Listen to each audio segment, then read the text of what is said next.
नमस्कार, मैं अशोक कुमार पांडे और स्वागत है आपका द क्रेडिबल न्यूज पर। ऐसा लगता है कि सैटरडे संडे को लोगों ने तय किया है कि लड़ाइयां होंगी और कई जगह पर कई तरह की लड़ाइयां देखी गई। मिडिल ईस्ट में तो जो चल रहा है वो आप लोगों को पता ही है।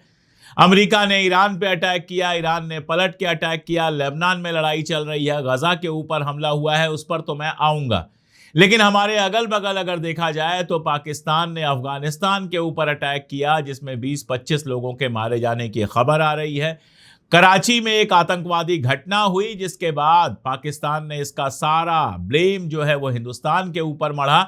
हिंदुस्तान ने कहा कि नहीं, हमारा कोई हाथ नहीं था। अब दोनों पड़ोसियों के बीच में ये चलता ही रहता है। हिंदुस्तान में कुछ होता है तो पाकिस्तान के सर पे मढ़ दिया जाता है और पाकिस्तान में कुछ होता है तो हिंदुस्तान के सर पर मढ़ दिया जाता है।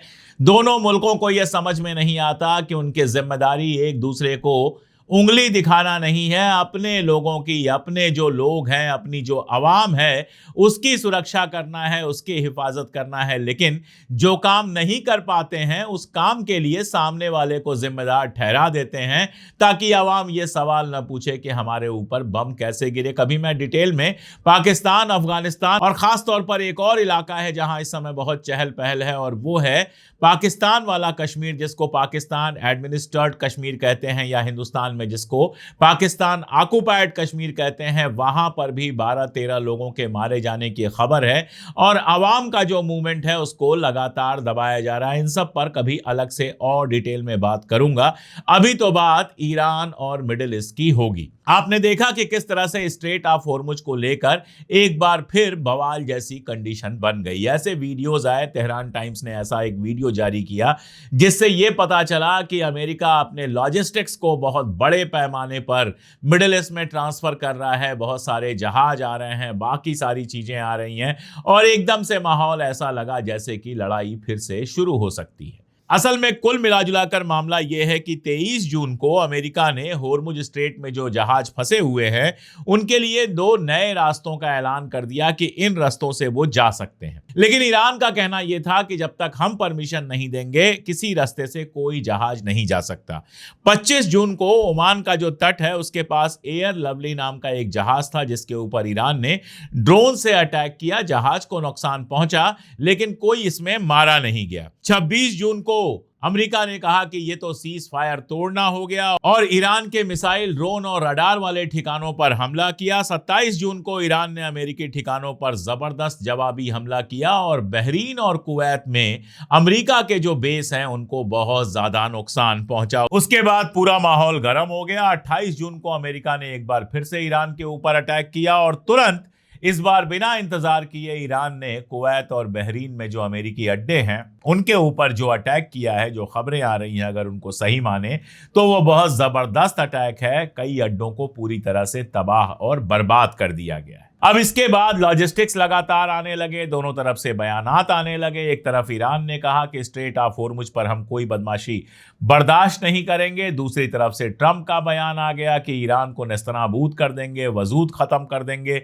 वगैरह वगैरह वगैरह। और इन बयानों की गर्मी ऐसी बढ़ी कि लगा जंग कभी भी शुरू हो सकती है। लेकिन ये सैटरडे था, संडे था, मंडे आते आते बयान बदल गए। मैं आपको बहुत पहले से बता रहा हूं, जो लोग मेरा चैनल रेगुलर देखते हैं, और ये बात तो मैं कहता ही हूं कि अगर आप रेगुलर नहीं देखते हैं तो बहुत सारी चीजें मिस कर जाएंगे।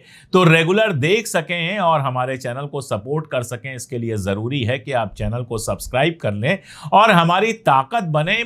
3 रुपए 4 रुपए रोज से भी कम पर आप हमारे मेंबर बन सकते हैं और एक मेंबर बनता है तो हमें लगता है कि हमारी एक बाजू और मजबूत हो गई। खैर, आप सपोर्ट करेंगे तो हम लगातार आगे बढ़ते रहेंगे और वैसे भी हम लगातार कोशिश करते ही रहते हैं। तो ये बात हमने आपको बताई कि संडे को ट्रंप बयान ऐसा देता है जिससे उसका वोट बैंक बढ़े, जिससे जो उसके समर्थक हैं वो बिल्कुल संडे को वैसे ही वहां नशा वशा करके सब मजे कर रहे होते हैं तो उसमें थोड़ा सा और नशा मिला देता है, बड़ी बड़ी बातें करके कि ईरान का वजूद खत्म कर देंगे। अरे भाई, अगर आप ईरान का वजूद खत्म कर पाने की कंडीशन में होते तो अभी तक वजूद खत्म कर चुके होते। अगर आपके पास वाकई इतनी ताकत होती कि आप ईरान को बिल्कुल तबाह कर देते, नेस्तनाबूद कर देते, तो आप अभी तक कर चुके होते। कोशिश तो आपने की ही थी।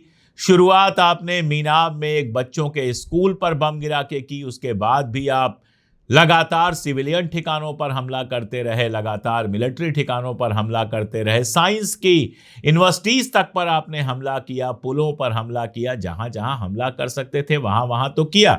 लेकिन इस बार आपको यह अंदेशा नहीं था कि आपकी F-35 जैसे जहाज को भी ईरान गिरा सकता है। उसने गिराया, आपके रीपर ड्रोन्स को गिराया, आपके F-18 को गिराया, आपके जहाजों को जिस तरह से ईरान ने गिराया है, आपके समझ में आ गया था कि लंबी लड़ाई होगी तो ईरान में तबाही होगी, लेकिन ईरान से ज्यादा तबाही आपके सैनिक अड्डों की होगी, जिनके बारे में रह रह के अब खबरें आनी शुरू हुई हैं और बताया ये जा रहा है कि उन अड्डों को दोबारा बनवाने की आप सोच भी नहीं रहे हैं। ये इतना खर्चीला है और इतना खतरनाक है कि आप अड्डे हटाकर इजराइल में शिफ्ट कर रहे हैं और नुकसान आपके प्रॉक्सी इजराइल को भी उतना ही हुआ था। यही वजह थी कि आप समझौते में आए, यही वजह थी कि आपने जंग रोकी, वरना तो आप ईरान को नेस्तनाबूद करके 5-6 हिस्सों में बांटने का प्लान बना ही चुके थे। शाह रजा पहलवी को यहां गद्दी पे बिठाने के लिए इजराइल में ख्वाब देखे ही जा रहे थे। शाह रजा पहलवी का एक इंटरव्यू आया है और उस इंटरव्यू में तकरीबन उसने ये बात मान ली है कि ईरान के ऊपर जो अटैक हुआ है और लोग मारे गए हैं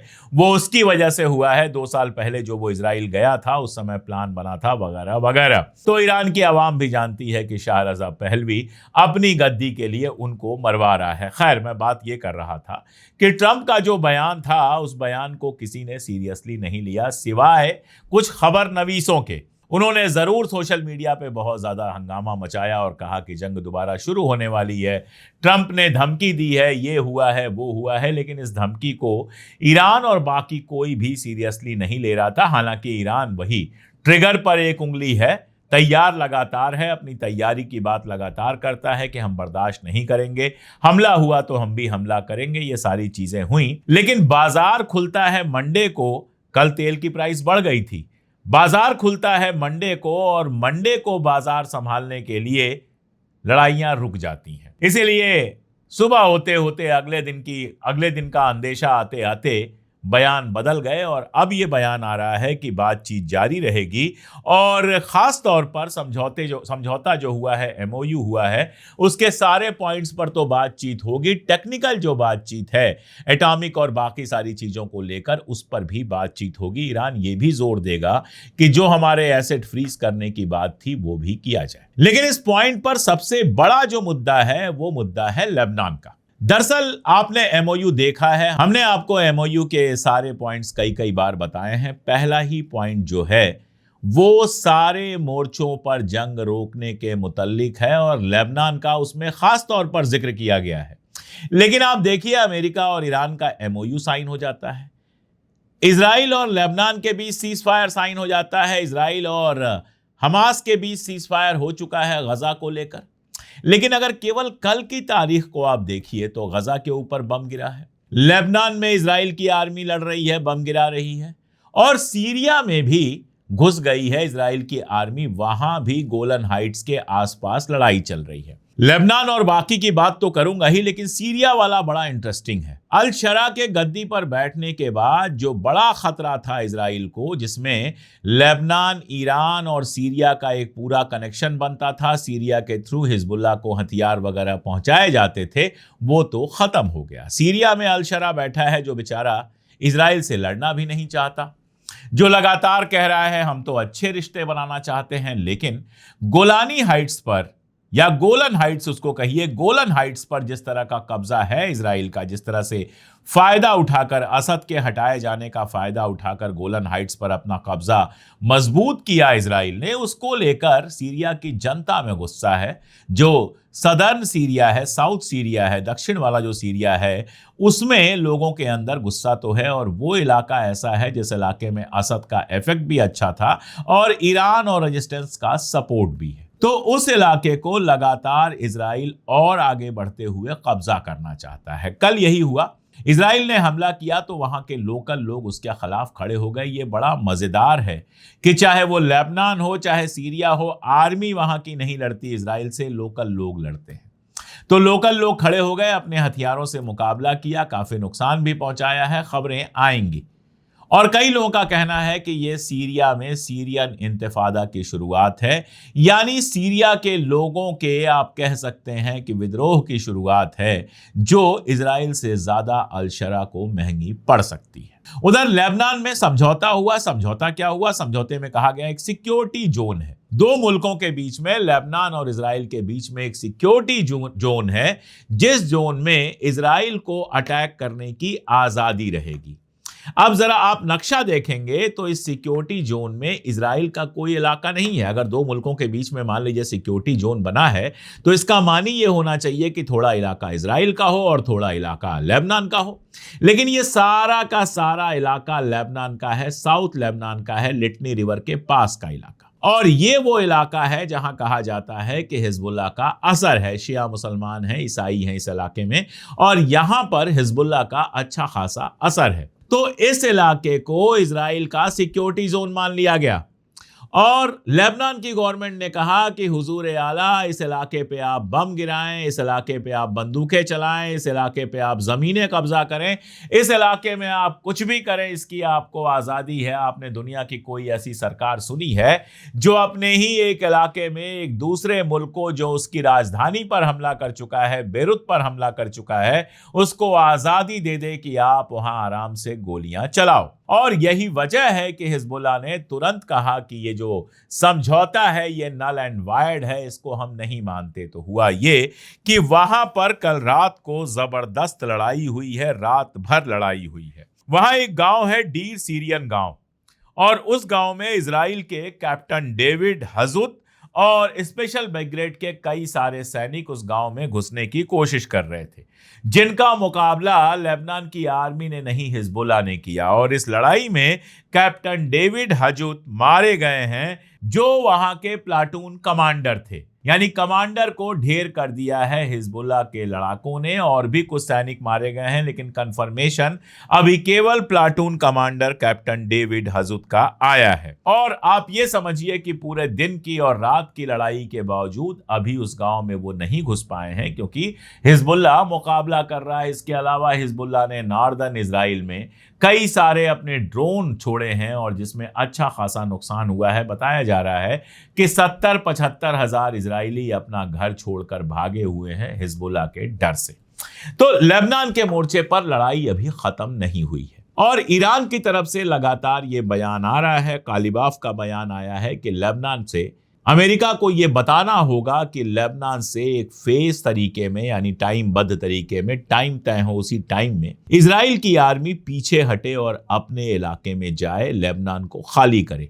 यह तय करना होगा अमेरिका को, यह कहना है कालिबाफ का। अब जाहिर है कि वो याद दिला रहे हैं कि मेमोरेंडम ऑफ अंडरस्टैंडिंग में लेबनान की बात हुई थी। तो आप देखिए, ईरान के कालिबाफ जो हैं वो कह रहे हैं कि लेबनान से इजराइल की आर्मी को पीछे जाना होगा। और लेबनान की जो लीडरशिप है, वहां के प्राइम मिनिस्टर हैं आओन, वो समझौता करके आते हैं कि उस इलाके में इजराइल जब तक चाहे, जब तक उसे लगता है कि हिजबुल्लाह से खतरा है, तब तक रह सकते। ये हालात हैं लेबनान के। लेबनान के जो संसद के अध्यक्ष हैं नबीह बेरी, उन्होंने भी इस समझौते की जबरदस्त मजम्मत की है और कहा है कि ये एक थोपा हुआ समझौता है, इससे लेबनान के हुकूक की हिफाजत नहीं होती है, और कहते हैं कि इसके अंजाम बहुत गंभीर होंगे। यहां तक कि उन्होंने इस समझौते को सेडिशन कहा, गद्दारी कहा, और कहा यह लेबनान और लेबनानी लोगों की एकता को खतरे में डालता है। दरअसल लेबनान में जो सबसे बड़ा खतरा इस समय है वो एक नए सिविल वार की शुरुआत का है। कहीं ऐसा ना हो कि लेबनान में एक नए सिविल वार की शुरुआत हो जाए,